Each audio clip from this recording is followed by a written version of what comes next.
G'day everyone, Kate from the Narrate team here. This week, Adam talks about a vision for relationships. He poses an interesting question. What if you start with mission and you get relationship thrown in? As we think about the relationships in our life, many involve serving others, being served by others, and serving somebody together. As we discover, Jesus, via his example with the disciples, gave us great insight into meaningful relationship with each other. Hi, how are you? It's great to see you. Are you all right? Okay, good. So I got to go to my first cat game yesterday. Never been to a bobcat game before. It was our middle son's birthday, and he wanted to go to a cat game, so we went, and I learned something, that being a cat fan is much like being a Bronco fan, because lots and lots and lots of hope, lots of promise, right up until the very end, and then all hope is removed, and heartbreaking loss. It's a very, very fun game. It's good to see you here, because after last week, we were calling it back office the week we killed the church. If you were here last week, we talked about some things that people don't like to talk about. So if you weren't here, don't bother with the podcast. So it's glad to see that you're here. It's fantastic to be the church with you. One of the ways that I'd like to start this morning is just to get you thinking about, what do you think is the most common email question we receive at info@narratechurch.org? So we can't necessarily have a conversation, but just like you think about, what do you think we get asked most frequently? Now, the good news is we're not a complaining culture. I couldn't tell you the last angry email that I received. I literally can't remember the last one, which sometimes I don't know what to do with that. I don't know if that makes me unapproachable or perfect. Not sure which one it is, but so we don't get those. Neither one of them are good to be, right? Like, unapproachable. I think I'm stuck in options I don't like. It's not, is Caleb your son? Though, surprisingly enough, we do get asked that question quite a lot, and he's not. Be honored if he was, but I'm not that old, and he's not that young, frankly, so that's not the case. It also is not, why can't you hear Kate's accent when she sings? Though we get that one a lot, too. Like, why doesn't she sound Australian when she sings? I don't know. Nor is it, what part of England is she from, which is also a common conversation. She had Thanksgiving with the family last year, and one of the guests at this family's Thanksgiving just insisted, to the point where Kate just had to give in, she insisted that Kate was from England. And she was finally like, well, I'm not, but okay, whatever. Like, I'm not going to fight with you about the fact that I'm not from Great Britain, which still exists, turns out. The Scots decided to stick around. It also isn't, how tall is Bridget? I'm not sure. I think the answer is 4'8". Those of you that know Bridget, she's a wee little woman, but mighty. You don't want to mess with Bridget. She's got pipes. The most common question is actually something along the lines of, hey, what do you have for small groups? What do you offer by way of Bible studies? Like, what do you have for me there? And part of what I would like to do this morning is just begin to unpack and answer that. Whenever we get that question on an email, it's a very difficult question for us to answer in 120 words or less, because people don't read emails longer than that anyway. So this morning, we just thought we would take a moment to talk about that. Because we recognize that part of what it means to be the church together, and part of what causes people to come to Narrate, is oftentimes born out of their sense of loneliness. That the reality is people who move, maybe you're someone who moved here recently, and maybe that was weeks or months ago, maybe that was years ago. Sometimes we'll see people who it's taken them a couple years to get to the place where they're done traveling back home for the weekend, or even that they've got settled enough to realize that they're alone. And so oftentimes, and maybe this is where you're at, is you just show up at Narrate hoping that it's a place where you can actually meet some people that you have some things in common with. And we think we can help you there, and that's really the conversation that we're going to have this morning. For others of you, maybe you're single. And listen, we work really hard to not treat singleness as a problem to be solved, a disease to be treated. We understand that that's not the case, and yet we also understand that some of you are sitting there and you would love to be married in a couple years. Some of you are sitting there and you'd love to not be married in a couple years. So it works both directions. But and frankly, if you're not there now, you've been there, where you get to this place where you just think, man, if I could meet her, if I could meet him in this context, then wow, the whole rest of the equation could get a whole lot simpler. And so we recognize that's part of it, and would love to serve those of you that's where you're at in that way. Some of you, you may have realized that, Teresa and I are just beginning to realize this, that when your kids start getting a life of their own, the cost is yours, like your life. Have you, you think when they're 2 and 3, it's really, really busy, and it is. But then when they get 10 and 11, well, we don't have an 11-year-old, but 7 and 8 and 9 and 10, and they have thoughts and friends and activities. Yeah, we see this often around here where couples just get to the place where their kids, sometimes their oldest is 10, sometimes their oldest is in high school, sometimes they're looking at an empty nest and they just have this realization of, we don't have any friends. Like maybe you're someone and you know people who vacation with people, or you know people who watch games with people, or you know people who just seem to be living life together, and you'd love to be one of those and you're not one, and so you show up at a place like this hoping that somehow we can help you with that. Or maybe you've not shown up, maybe you've been here for a while and are still trying to figure out, like, how can we get that from this? And again, it's something that we would like to address around here. But the trick of it is, for every person in the room that has this deep need for more relationship and hopes that this place will help create that for them, for every one of you, that there's someone, when they hear the word small group, they start going, where's the door? Like, how do I get out of here? Like, for every person that wants this place to serve people in that way, there's a person who, the minute we begin to talk about small groups and Bible studies, they're creeped out. Because for some of you, the last thing you want from Narrate are more relationships. Maybe that's because you're deeply connected relationally. Maybe that's because you still need to sit and just kind of hide because you're not even sure that you want to be associated with us. You're not sure if you want to follow Jesus. You're not sure if you're willing to trust another community of faith like this. And so part of the tension for us as a team and as a leadership and as a community is, how do we create space where we serve people who really want relationship? And how do we do what we can to facilitate that desire, while at the same time creating a safe place for people to hide? Because we've said from our very first gathering, it is important that we create the type of atmosphere where if you want to be the last one in the door and the first one out, that's okay. And some of you know exactly what I'm talking about. Your past is such, your pains are such, that you're just not quite sure you're ready to trust anyone. You're not quite sure you're ready to connect again. You're not even sure if this is the right place for you.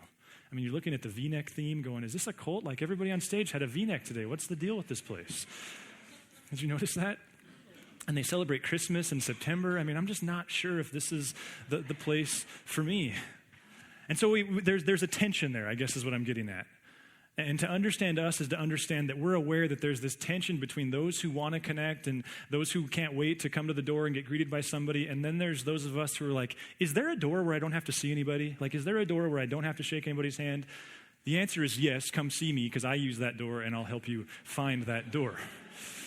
So just so you know, I remember being 19 going to this church, and it took me months to figure out which door I could enter where there wasn't great people trying to say hi to me, and I'm just not friendly, so I didn't want to do that.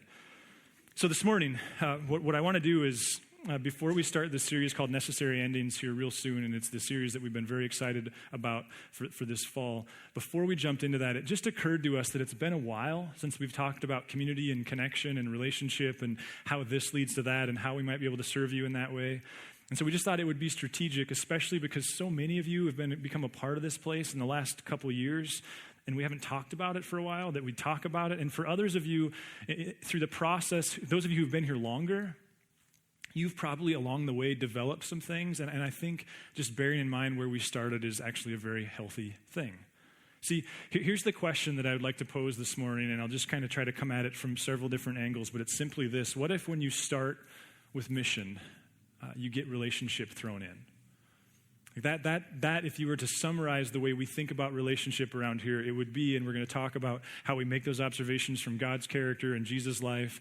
But the general observation around here, that the general question, the question that drives the style of life together around here is, what if when you start with mission? Now, I don't mean like creepy Christian. Some of you, the word mission is just all wrong. I don't even necessarily mean it has to be Christian mission necessarily. But when you start with a project, when you start with something to do, when you start with an agenda that's bigger than yourself and not even necessarily about yourself, what if when you start with something to do together, relationship becomes a natural byproduct?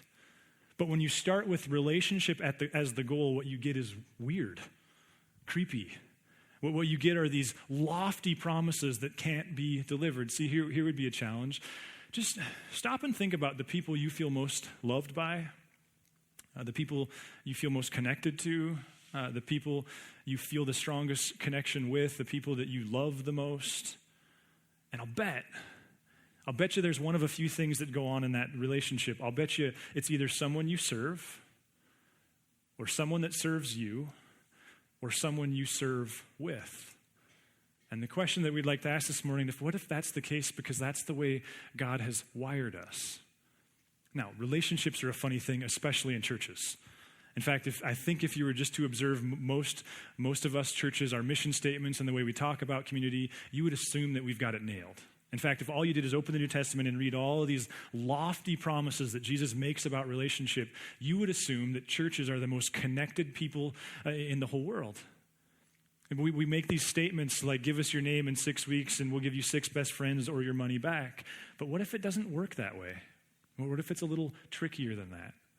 See, what messes with me, and this is for me where I've been thinking this stuff through pretty intensely on a personal level for the last 6 months or so, because relationships are constantly changing.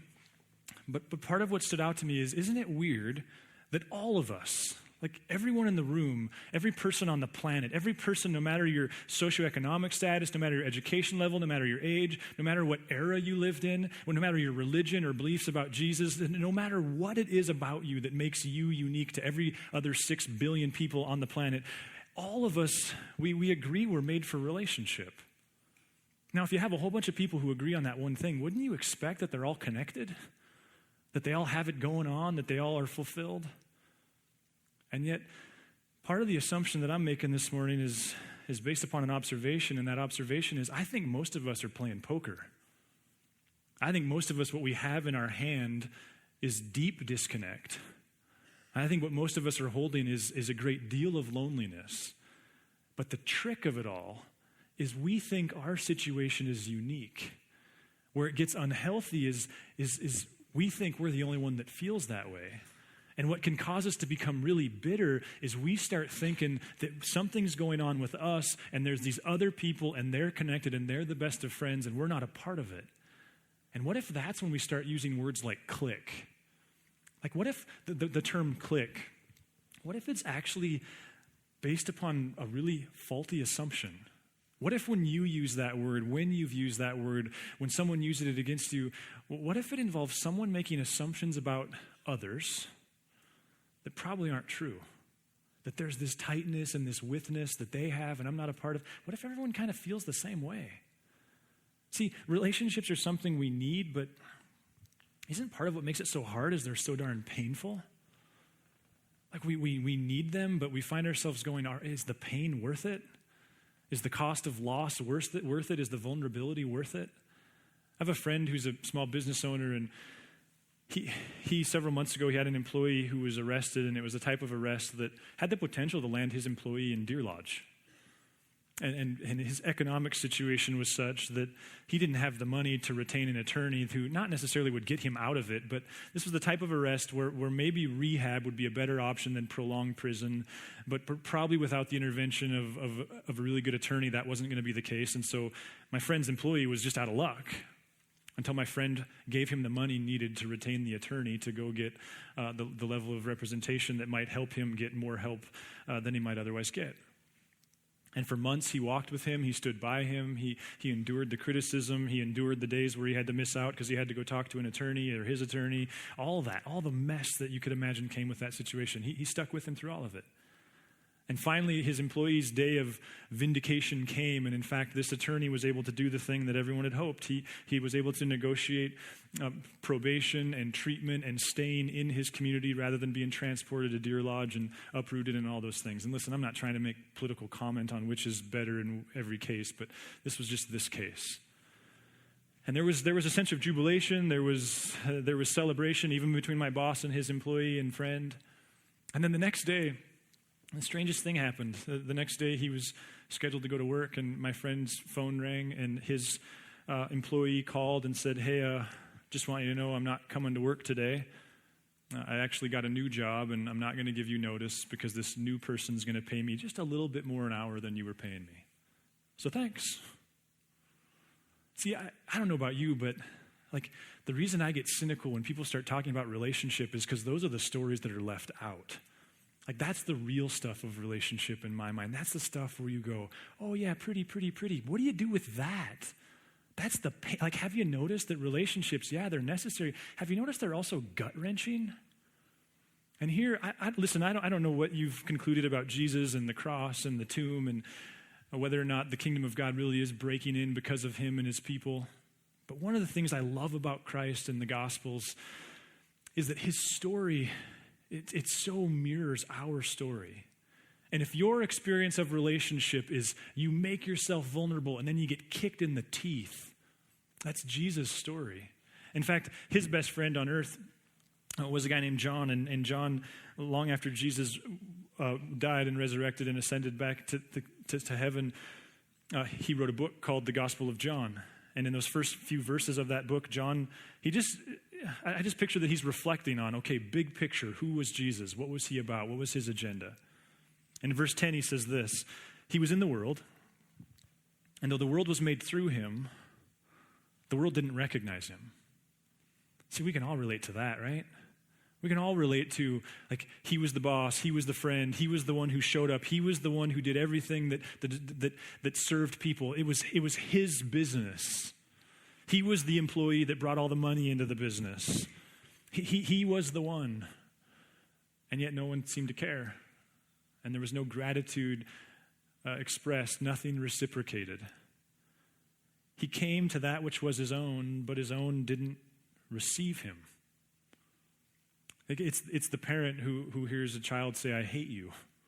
Not from a 10-year-old, but from a 21-year-old. It's the friend who's told by a friend, hey, I'm gonna move. Had a friend get married lately? Like there's this celebration and pain all rolled up into one mess, isn't there? It's divorce. It's the boss who's told by the employee, check you later. I know you've done much for me, but no notice. See you. Goodbye. It's the employee who's done nothing but give their life to an organization for 10, 20 years and has the board or has the directors or has the boss say, see you, we're moving on without you. It's the real stuff of relationship. And it's painful. Jesus, he at one point, listen, I'm convinced that he was perfect. That's at the basis of what it means to follow Jesus. And yet if there's ever a moment where it seems like he was about to crack, one of them is found in the book of Matthew. Because towards the end of Jesus' life, Jesus gets to this place where he knows what's coming. He's about to be arrested. He's not particularly thrilled with it. And I think he does what we do. He says, hey, I'm moving. Could you come help me move? Hey, I'm just, like, my mom died. Could you rally around me? Like life has gotten real and I know I'm the strong one. I know I'm the one that always shows up. I know I'm the reliable one, but could someone else like prop me up in this moment? And listen to what Jesus' friends do. I mean, some of you will know, but I think when we read it through this lens, it just kind of takes the edges off of some of this. Then Jesus went with his disciples to a place called Gethsemane and he said to them, sit here while I go over there and pray. He took his 3 closest friends. He took Peter and the 2 sons of Zebedee along with him, and he began to be sorrowful and troubled. Then he said to them, my soul is overwhelmed with sorrow to the point of death. Now, I know you've said some deep things to your friends, but I'll bet you've not said that yet. Stay here and keep watch with me. Going a little further, he fell with his face to the ground, and he prayed, my Father, if it's possible, may this cup be taken from me, yet not as I will, but as you will. Other manuscripts tell us that his sorrow and his grief and his stress was so great that he was bleeding blood. Excuse me, that doesn't make any sense. He was sweating blood, which is a real medical condition that really happens when stress can become that great. So this guy, he's living in the midst of need. Then he returned to his disciples, and he found them sleeping. Couldn't you keep watch with me for 1 hour? Like that's the real stuff, isn't it? And so we rally and we go, community, yay, yay, community, yes, we need to be connected. And then we were reminded, like, sometimes you get vulnerable and it just hurts. I was talking to Bridget a couple weeks ago. Bridget's our kids pastor. And, you know, for her to serve your kids and those of you families, that's one of the hardest roles around here because, first of all, most people don't think they can work with kids. The rest of you have kids, so you don't want to work with kids oftentimes. And so for her to create great teams down there that create great age-appropriate worship gatherings, that's tough. It's tough because for people who serve down there, they attend one and they serve at another, which means a couple months or a couple weeks a month, they're here for 2 gatherings. And so I just asked her after calling all owners, like, hey, how's the team? Trying to be sensitive to that. And she was sharing some things, and she immediately started talking about these 3 college girls who had just joined the team. And like all 4'8" of her kind of just rose up with enthusiasm. And she, for a couple minutes, was about 250 words per minute as she was sharing that there's these 3 girls and they're super enthusiastic and they're very, very energized by being around kids and they're going to serve like every weekend, every gathering, not literally, but I mean, it was one of those like, these guys are amazing, blah, blah, blah, blah. And she got about 2 minutes into that and then it just like screeching stop, like someone had slammed on the brakes, and she looked and she said, but they're seniors, which means they're going to graduate. And I thought, see, that's the real stuff. We all want relationships that we know will go until forevermore. But to invest yourself heavily in someone, knowing that a year from now they're moving, that's hard. And after 1 set and 2 sets and 3 sets have moved on, I was talking between gatherings about a guy, and he's like, I just don't know that I have the energy to do it again because they just always end. That's the real part of relationships, isn't it? I was talking to a young leader here a few weeks ago who was struggling with some things, and a great young leader, and I didn't entirely understand what he was struggling with initially, and not that I didn't quickly have opinions, but I don't think I totally understood right away. And there was several conversations in before I finally at least had an idea. And what I began to think was, I wonder, I think maybe he's lonely. And so I asked him, and he affirmed that. See, you know this as a boss, as a manager, as a leader, as a parent. Like there's this sense of like, I'll pour myself out for others, and the result will be this deep, satisfying fulfillment. And sometimes it's like, no, not necessarily. And the only thing I could say to him, and I meant it as encouragement, I just said, what if you're not alone? Like, what if your experience isn't unique? What if that's what most people are experiencing? What if the sense that everyone else has all these tight friends and you don't have any, what if that's kind of a facade? Might not be ideal, but what if it's somewhat universal? And something about just acknowledging that changed the tenor of the rest of our conversation. See, if the text kind of guides the way you think about life, what's great is that God in the scriptures has very lofty ideals for relationship. And yet he has a very real experience within those. It looks a lot like yours. See, if you just consider the meta-narrative of Scripture, like the big picture frame of Scripture, you have this God who creates, right? And he creates people. Now, what's very important to remember is that he doesn't create out of need. He doesn't create because he needed something from us or creation. There's a book called The Shack where William Paul Young does a great job of depicting that the Trinity is completely fulfilled, that God in his triune nature needed nothing else. And if you've not read that book, highly recommend it.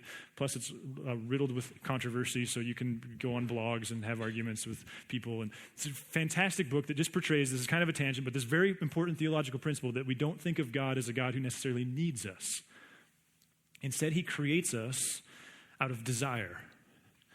He creates us because he desires for us to experience what he has within the Trinity. And so coming right out of the gates, you have this God who's not altogether different than you and I. He desires connection. And yet, what does he experience? The bird. That's essentially what he experiences, is people fly him the bird and say, thank you very much, we're not interested. And so you have this God with this desire, and it's rejected, it's turned down. And then the story, though, what if you, again, meta-narrative, it opens with a God who desires a relationship. It ends with a God in Revelation 21 and 22 in a new heaven and a new earth who has that relationship fulfilled. So has the desire, has the fulfillment of it. And in fact, what we see in Revelation 21 and 22 is God saying something that there's this thread that you can pull through the entire Bible where God says, I think 10 times in the Old Testament alone, I will be their God and they will be my people. So God has this desire for connection with people, and it goes mostly unfulfilled, and yet he doesn't give up on it. In the end, when the new heaven and the new earth is established on earth, which is why we don't talk about like disappearing out of here, but that God is committed to his plan in Genesis 1 of joining with people and making something of the world, and his kingdom coming crashing back into earth, which defines the way we think about ourselves and the purpose of what it means to be the church. You have a God who ultimately has that. And if you're sleeping, here's, I think, the important question. What lies between the desire and the experience, the fulfillment of the desire? See, I would suggest that what lies between there is that God served people. That if you want to begin to understand how does God get to the fulfillment of the desire, the answer, you can't avoid the idea that what God did was he served people. And yet, the people at the banquet table, The people in the new kingdom, they're not just simply people God served. There's lots of people whom God has served. He's served all of us who aren't there. It's a combination of those God has served and those whom have taken up God's agenda and given themselves to it, right? Those who share with God mission. Now, we don't get saved because we do good stuff. We don't think that way. That's not what the scriptures teach. But nonetheless, what the scriptures do say is when you become gripped by the grace of God, suddenly you'll go, wow, I'm passionate about what you're passionate about. So a little bit theological, but just pause there. What if there's a hint from God that you are in fact made for relationship, but the way you go about fulfilling that need isn't to go shopping for relationship, but to serve, to go on mission? What if the natural byproduct of those actions leads to relationship? Like think of the 12 disciples. Did Jesus initially come up to them and go, hey guys, this will be so much fun because I'm going to give you 11 best friends and you're going to like pose for these cool pictures with Leonardo da Vinci. I mean, there's going to be all this great stuff you're going to experience together. Was that the invitation to the disciples? Of course not. In fact, there's very little conversation about like, here's what you'll get from it. What he says is, guys, I've got this plan, I've got this mission, I've got this idea, I've got this thing that I would like to go accomplish. I'd love for you to join me. And the connection that we all see the disciples having by the end, it's the byproduct. It's the result. See, those people you love the most, those people you feel most connected to, did you pick them out of a crowd and say, I want to know them well? Or did life happen in such a way that you found yourself serving them or them you or you two together serving someone else?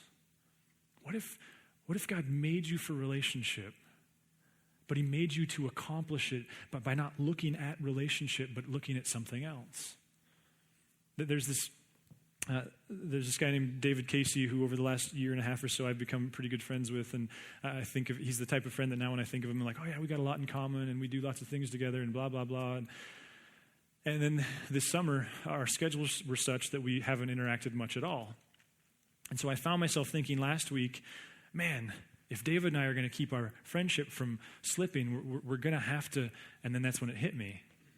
See, our whole friendship started by us being on mission together, more or less.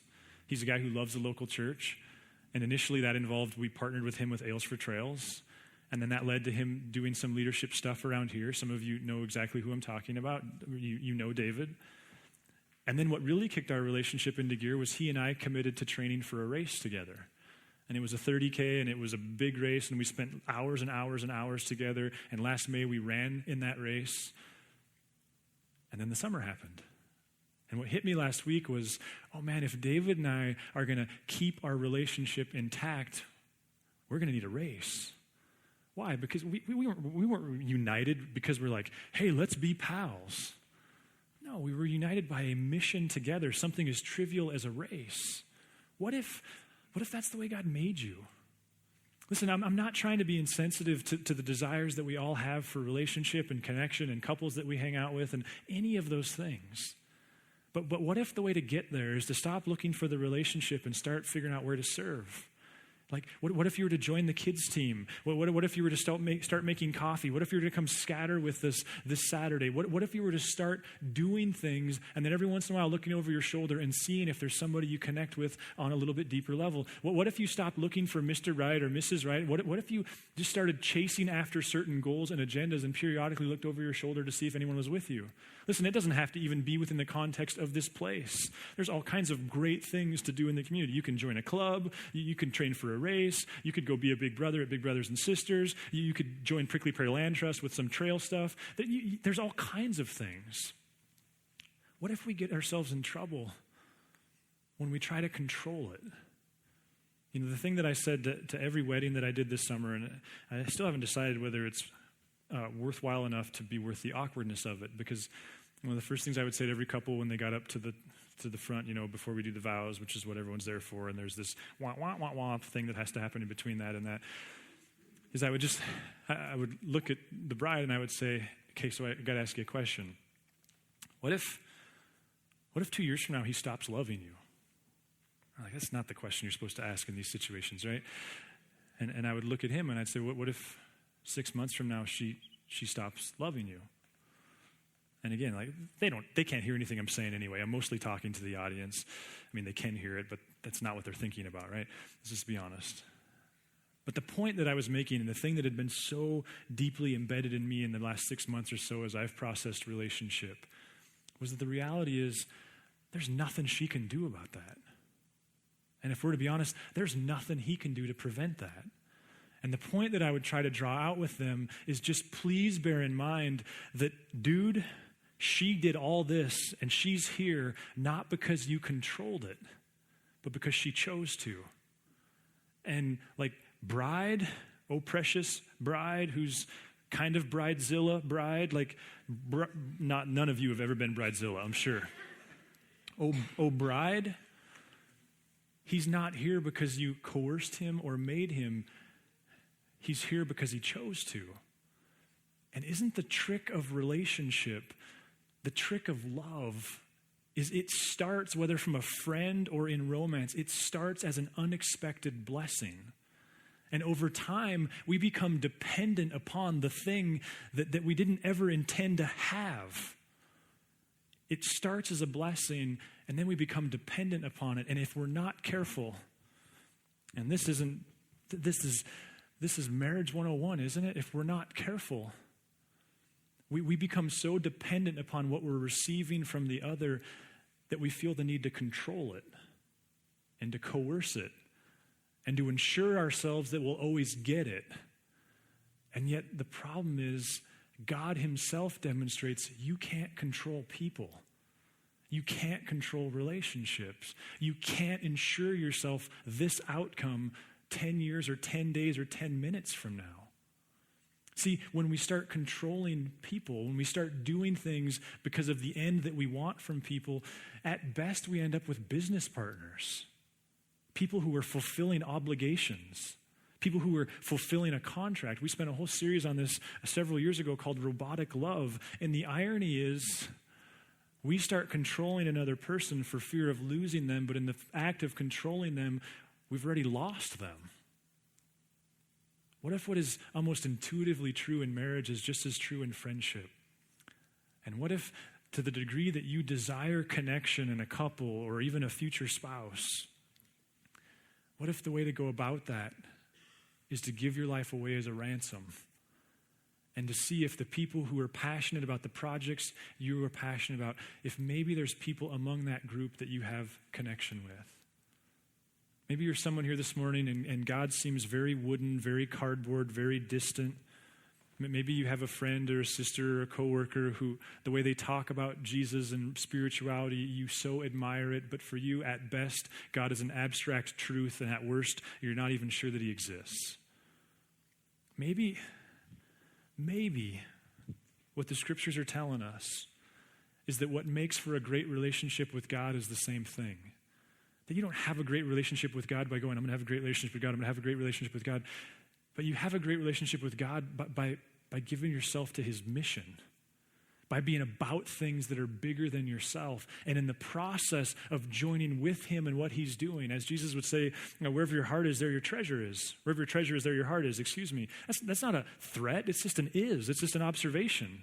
Give yourself to what God's passionate about. You go serve kids twice a month at 8:30 and see if your heart for them to know God doesn't develop. You come make coffee and see if your passion for this place and the environments we create doesn't grow. You come split firewood on Saturday and you see if your passion for what God is trying to do in this community and reach people, if it doesn't grow. You go serve at Big Brothers, Big Sisters. You go become a part of the things God is about. You hear the cries that echo through his prayer chamber every day. You see the needs he sees, and then see if your relationship with God grows.